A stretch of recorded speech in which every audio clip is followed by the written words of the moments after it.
you didn't start in the brick or mortar building. So where did you first sell and how did you go about doing that? So last September, almost a year ago, well, a little over a year ago,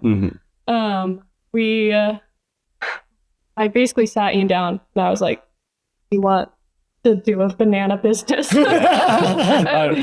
He weirdly was all for that. Go bananas. That's your like motto, right? Yeah. So, it was really like just after pickleball or something. We were just like, all right, hear me out. Yeah. It was a weird idea. But we had no idea where you start. Like, how do you do that? And so we decided there's a farmer's market here in town. We were like, we will just see if we can get into on that. 100 West, right? Yeah, and they do that exactly. every Saturday, Yep. right? Right there. And so we were like, we're just gonna see if they'll let us in. Yeah. And so we built a little like table out of plywood in the carport.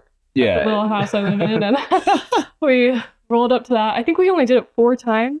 Yeah, it was like 4 or 5 times. Yeah. We didn't do it very much, but people were just so excited. And Really? so we were like way more excited. We were like, oh my word, this is so cool.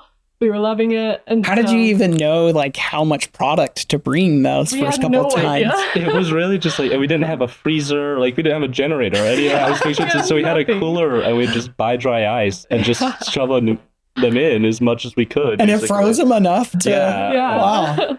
We had to freeze them for like days in advance, but yeah. Well, and at the time, our ice cream bars, we would just buy the ice cream sandwiches, and then we would just let them thaw a little bit, and then stick the sticks in them, and then we just have to put them next to the dry ice so they would freeze again. So, like, we really just started like, what is the smallest way we could do this? And it was a table probably about as big as this. We just cut out little things and we had like a put little everything hot in. plate underneath for chocolate. Really? Like a little fondue hot plate Yeah. sort of thing. Yeah. That's funny. So when you were first making these for your friends, what was your setup there? We would just melt some chocolate on stove at home and mostly we just made it for ourselves all the time. But Yeah, it's just kind of much worse looking anyways than it does now. yeah, not quite the same. I know. You guys are much more polished right now. Yeah. Yes. That's awesome. So really, you only did the farmer's market like 4 or 5 times Yeah, then? it was like a month. Like after we did it the first time, we were hooked. So like we then started emailing like every pickleball tournament, every softball tournament, anything we could show up to. We were like, can we come be there? And did people take you up on that? They said, yeah, come on over. Yeah, people were super great to us. So What other events did you go to? Like We did name a few. pickleball tournament ran by Jeremy at the Innovation Jeremy Waite, Center. yeah.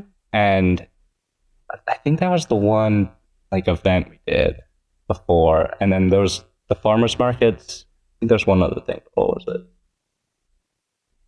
it was so long ago. It was over a year, but Well, when you're putting together a new business, there's so much, especially in the beginning, and you guys are still in the mix of this, where it just feels like a fire hose full of things you got to do and take care of, leaning on other businesses and people in the community, I'm sure, to help give you advice on, well, what do I do here, right? You know?